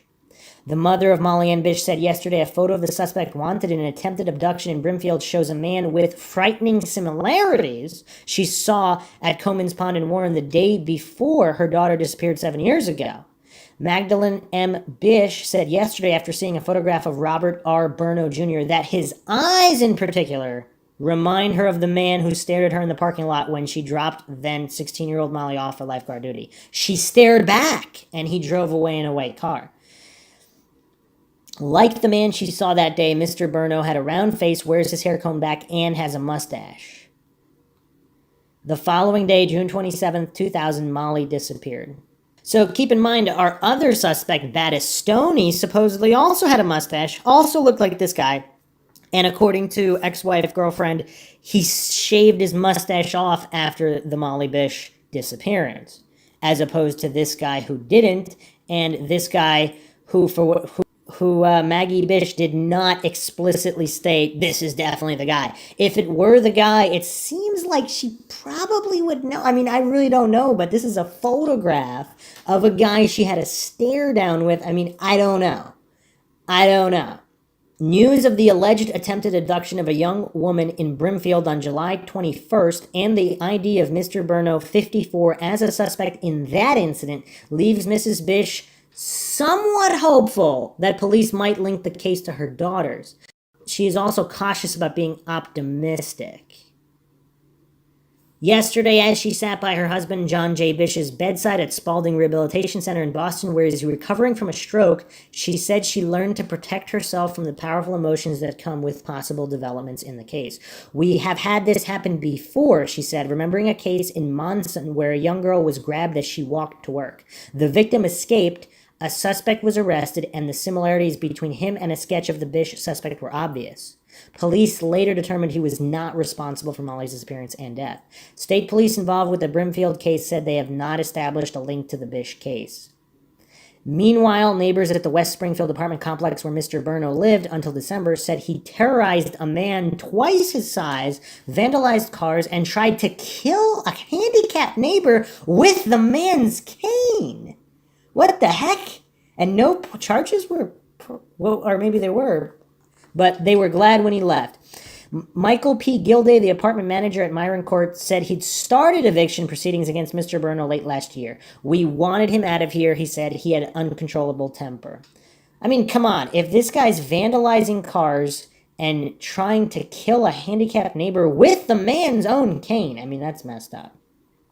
Donald E. Rogers lived in the apartment below Mr. Burno and agreed. He said Mr. Burno accused him of banging on the ceiling, and eventually the two came to blows when Mr. Rogers tried to explain that he wasn't making noise. He grabbed my cane and he held it like a bat, Mr. Rogers said. He said, "So you want to play?" And his eyes got big. He was looking at the cane, turning it in his hand.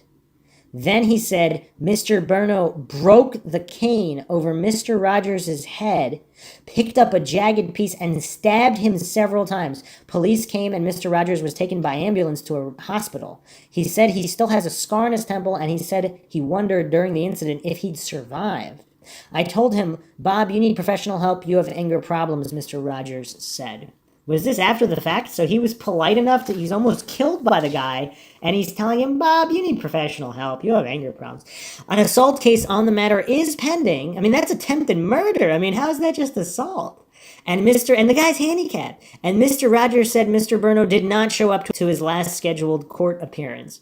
Now Mr. Burno is wanted on additional warrants for annoying and accosting and assault by means of a dangerous weapon in connection with the Brimfield incident. State police said this week that Mr. Burno drove his black '89 Plymouth Horizon hatchback past a jogger on Little Alum Road several times about 12:15 p.m., again, broad daylight, July 21st, before trying to force her against the guardrail with the car. She was able to escape and provide information that led police to Mr. Burno as a suspect.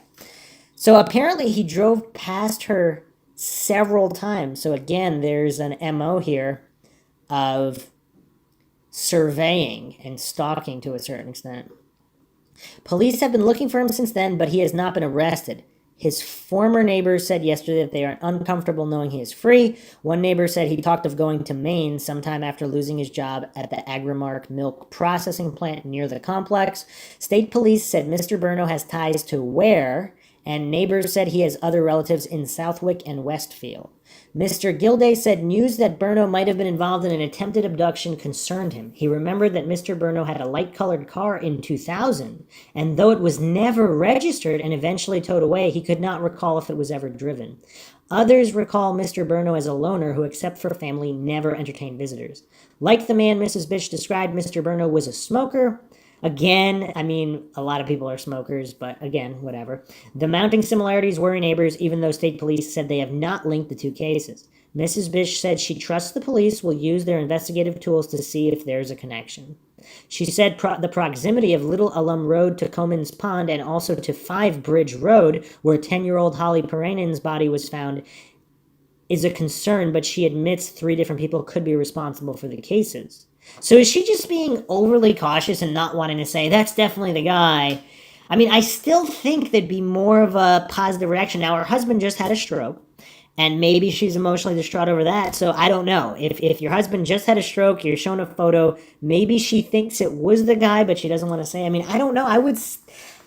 It just seems like she would have more of a visceral positive reaction if she felt it was really the guy, regardless of whether it was or it wasn't. Holly was taken from a back road in Sturbridge, August 5th, 93. Her body was found weeks later by a hunter, and her case is also unsolved. I have this knowledge now, and unfortunately there are many predators out there, she said. She urged anyone with information of Mr. Burno's whereabouts to call police. Even if he has nothing to do with Molly's case, he has to be held accountable for harming this girl, she said. Fair point. It still doesn't seem like she's 100% or even majority convinced. She said the eyes look similar. That's what she said. I don't know. I would think that there would be more there if she was convinced. But anyway, let's go back to the True Crime Diary article here.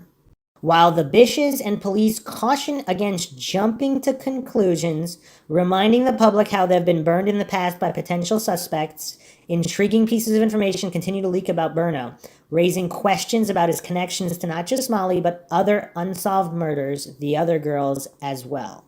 Like the Bish suspect, Burno's a smoker.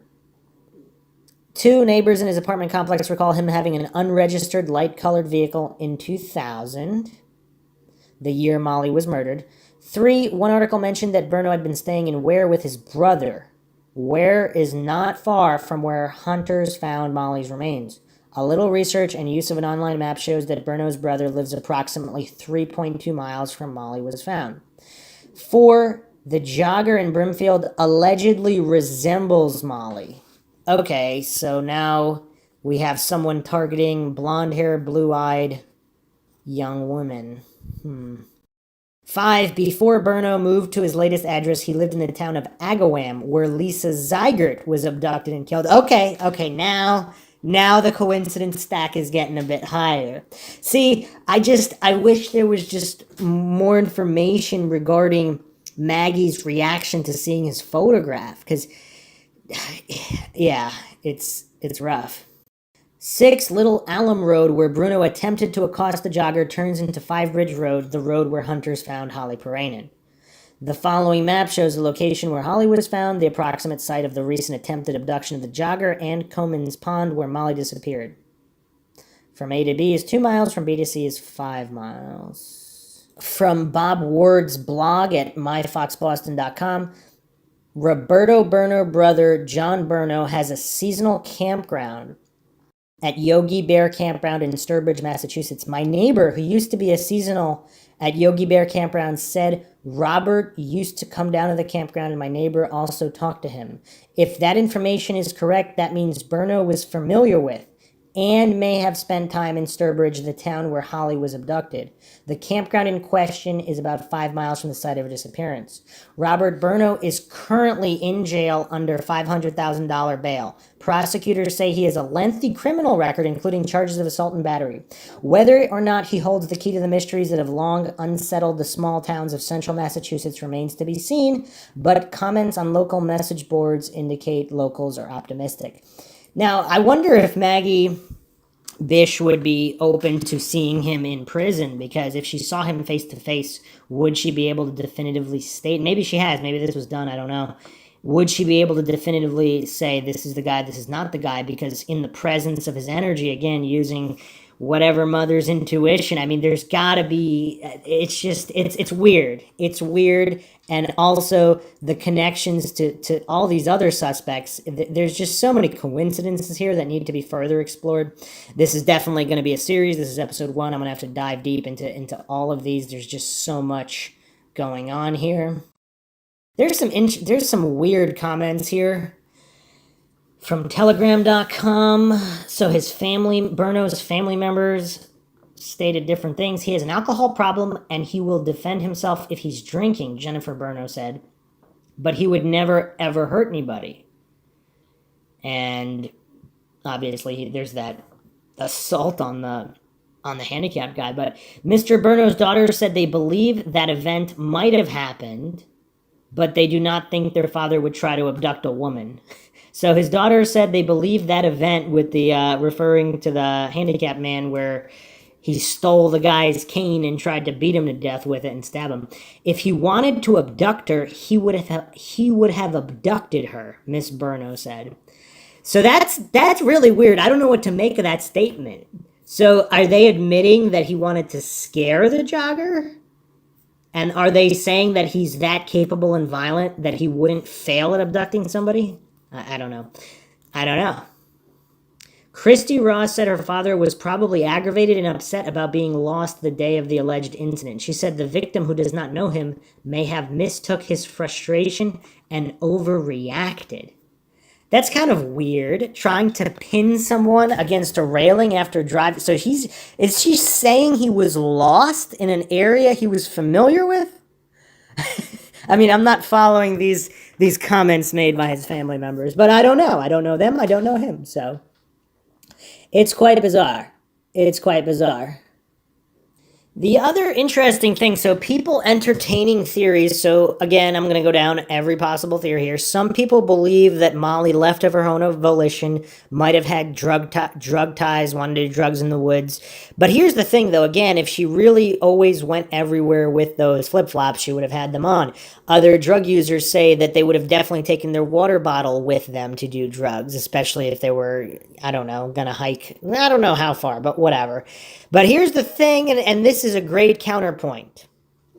If the man in the white vehicle had nothing to do with Molly Bish's disappearance, why didn't he come forward to clear himself? Now, here's the thing, the possible counterpoint. If this was a sketchy, skeezy guy who was just leering at lifeguards or checking people out at the pond, and he just always did that, that's not the type of guy with the type of character that would come forward to clear himself. He would want nothing to do with authorities. He could care less about other people, so why would he come forward, even if he had nothing to do with Molly Bish's disappearance? But it's still curious. If the guy was a normal guy for whatever reason, some people go to wilderness areas or the beach and they don't get out of their vehicle. They just kind of relax, maybe read a book, they don't even get out of their car. The people do that. That's fine. But if it was an upstanding citizen, wouldn't they have come forward and said, oh yeah, that's me. It's not me. I don't know. Unless if it was somebody with previous encounters with the law or another criminal for other crimes, I guess they wouldn't have either. And we do have to also explore again the geography here with the cemetery, the other sightings of the white vehicle, which of course I'll be going into in the next episode. And then of course, Battistoni did die in November 2014. Now, that doesn't mean the truth won't come out, but if it was him or he knew who was responsible, obviously that's rough. It's still possible people that knew him, who he might have told, could still come forward. And then we do have DNA evidence, so it's not like this is a hopeless case in any capacity. There's definitely a lot of information here. I think there should be enough to solve this. There's enough little bits and pieces here. But there were also quite a few people who weren't named as suspects who were suspects. Again, the police talked to them. There were failed polygraph tests. And there were, of course, supposedly suspicious off-road tire tracks. Now, whether they were linked to specific white sedans, that'd be interesting, but I actually haven't seen too much information about that. I'm going to close this episode out with I don't know why I found this touching. this entire case is tragic, but I particularly found this touching. This is a comment from a user since deleted on Reddit. I've lived all my life within about 30 minutes of where this occurred. I believe it's been thought that one or was it two of the prime suspects are now deceased. But who's to say for sure? I'll never forget the support the situation received here locally. It wasn't uncommon to find spray-painted tagging around nightclubs and beside alleys that said, "Where is Molly Bish?" Even the vandals were concerned. Sad, sad story. I truly wish we can find out who is responsible. So, there you have it. That is the first episode in the Mindshock Molly Bish examination. I'll be getting into more details with this specific case. Also, there is a theoretical possibility that the guy in the white car could be a red herring. Obviously, I don't like to fall for black and white fallacies on the Mindshock podcast.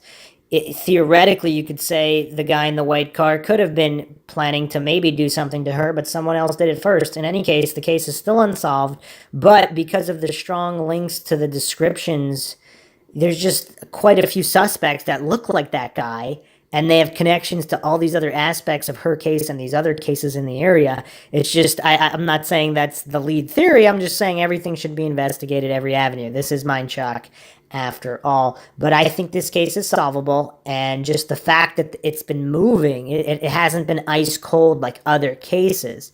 There's new evidence has been found, new GPR scans, just more new information coming out, the DNA testing and retesting. I mean, law enforcement seems to be pretty tight-lipped about the results of those tests. So, I mean, it's possible they actually do know who did it. They're just waiting on more. Or, of course, they don't. And but apparently the FBI is involved as well. So I think this case is solvable, and I'll be going over more information on the next episode, and then also information that links other cases to the Molly Bish case. Thank you for joining us for another episode of Mindshock True Crime. You can donate to our PayPal. Just check the link in the description. Make sure to subscribe to the channel. Hit the bell for notifications. Make sure your device allows those notifications to come through. Or you could just go to youtube.com/Mindshock to see all the latest episodes and the back catalog.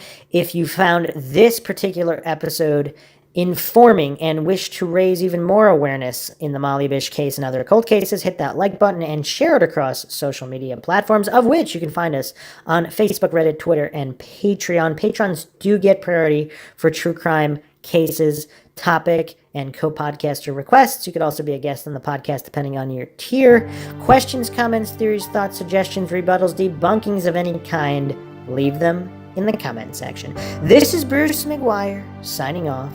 Catch you guys next time.